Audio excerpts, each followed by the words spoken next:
Hi guys, we're going to learn about internal organizational patterns today. Before you can watch the video and take notes, you need to look at the video on taking 2-column notes so that you know how your teacher would like you to take notes. Additionally, your teacher might give you a packet of information and notes that they'd like you to use as you go through the video. If so, whenever we do an example in the video, go ahead and do that example in your packet as well. We're going to learn about internal organizational patterns. Internal organizational patterns are the way in which writing is organized. For example, it could be in chronological or sequential order, it could be enumeration, generalization, cause and effect, or compare and contrast. And then there are others like main idea and supporting details, process definition, etc. In this video, I'm going to teach you about the big 5, or the 5 that you're most likely to see when you're reading. They are chronological or sequential order, main idea and supporting details, which is the one you're most likely to write if you get an essay assignment, compare and contrast, cause and effect, and enumeration, which is also sometimes called listing. Chronological or sequential order is how most stories are written. It means that the things in the paper or in the story or in whatever article you're reading happen in timeline order. Something happens first, something happens second, something happens after that, and eventually you get to the end. Here's an example of something written in chronological order. It's called A Butterfly Gets Its Wings. How does a butterfly get its wings? During its life, the butterfly goes through different growth stages. There are 4 main stages altogether.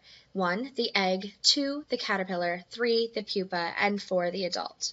The ancient Greeks called this whole process metamorphosis, a word we still use today. At first, the butterfly is a single slimy egg, no larger than a fingertip. Imagine its baby pictures. The baby insect grows within the egg until it is ready to hatch. For most types of butterflies, this first stage lasts about 10 days. When the egg cracks open, a caterpillar crawls out. In the second stage, the caterpillar spends most of its time eating and growing, just like a teenager. As the caterpillar becomes bigger, it sheds its spiky or fuzzy skin. This process is called molting. A caterpillar molts several times during its life. Once the caterpillar has shed its skin for the last time, it becomes a pupa. In the third stage, the pupa immediately grows a hard shell called a chrysalis.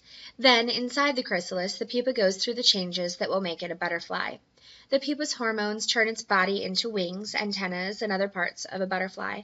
After all the changes are complete, the shell splits open. A butterfly is ready to make its entrance. Finally, the adult butterfly breaks from the chrysalis. Its body, however, doesn't look quite right. It's all soft and wrinkly. As air and blood are pumped through the butterfly's body, it starts to look more like its usual self. In a short time, the butterfly is ready to try out its new wings. With a few flutters, it's off and away. So how do I know that this article is written in chronological order and not, say, compare, contrast, or enumeration? Well, the first thing I'm going to do is look for something called signal words. And for chronological or sequential order, those signal words have to do with time or order. So they've circled one for us, during its life. Well, that's a time word. It tells us when it's happening. In this particular article, they have put all of the time words very nicely for you at the beginning of each paragraph. So we have at first, in the second stage, in the third stage, and finally. But even within the paragraphs, there are other time words like when, or once, or then, or after. If you're reading something and you see a bunch of these words in your passage, then probably you're looking at chronological order. The next internal organizational structure we're going to look at is main idea and supporting details. It's like an essay. You always have to come up with your topic and then some details to support your topic, or some reasons why, or some examples of. Well, that's main idea and supporting detail. You present a main idea or a claim, an opinion, and then you come up with details or examples that support the idea. Here's one. It says, in Columbus's time, doctors didn't know how to treat many illnesses. For example, when a terrible plague struck Europe, there was no medicine to fight the disease, so doctors struggled to find a cure. One doctor told his patients that inhaling the smell of a goat would combat the disease. Others treated patients by removing some of their blood. Of course, neither cure worked.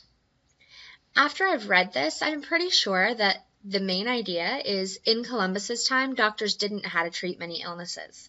And the way that I can make sure this is the main idea is to see if there are lots of examples or details that support this idea. So, how about there was no medicine to fight the disease?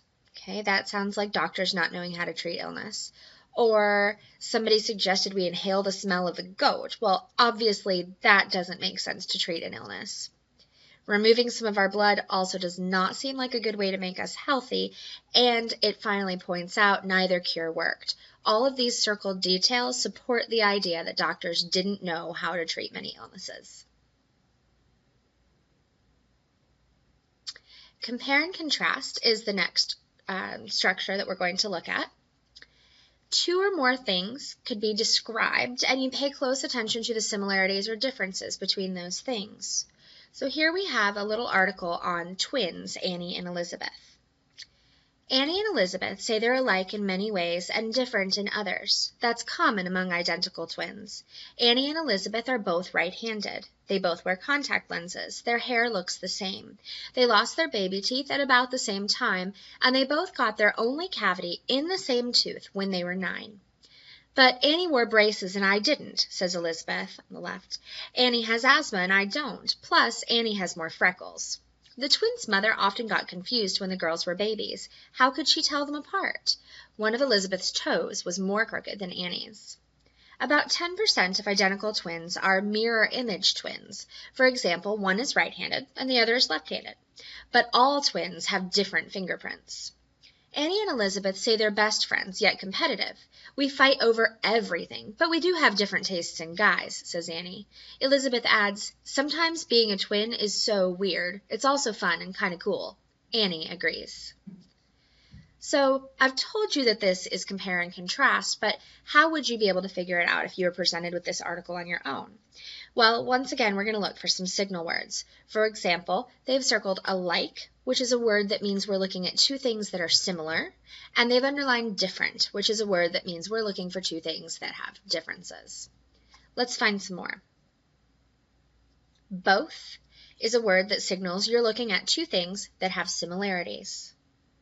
The same is another word that would be a big hint that the things you're looking at are being compared. On the other hand, if something has more than something else, that's a difference. So more freckles and more crooked toes, those are differences. Here's a word that should jump right out at you, different. And yet is another signal word that would let you know that you're looking at some differences between two things.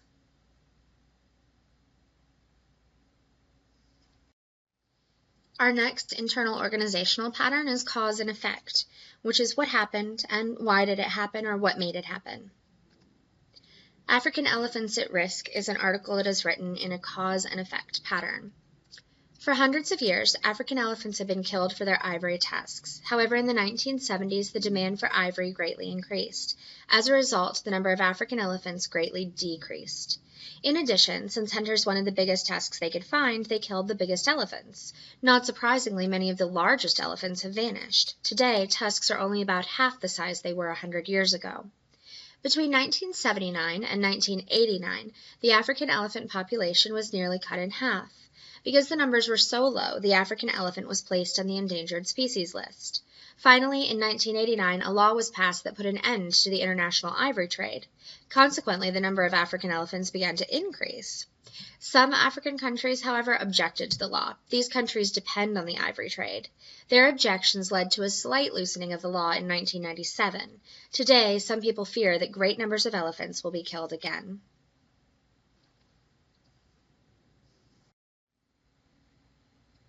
Let's begin by looking at the example they've already done for us.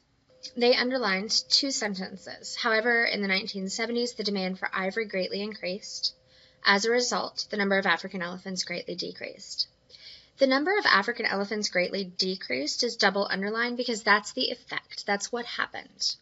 As a result is circled because that's the clue that you're looking at a cause and effect relationship.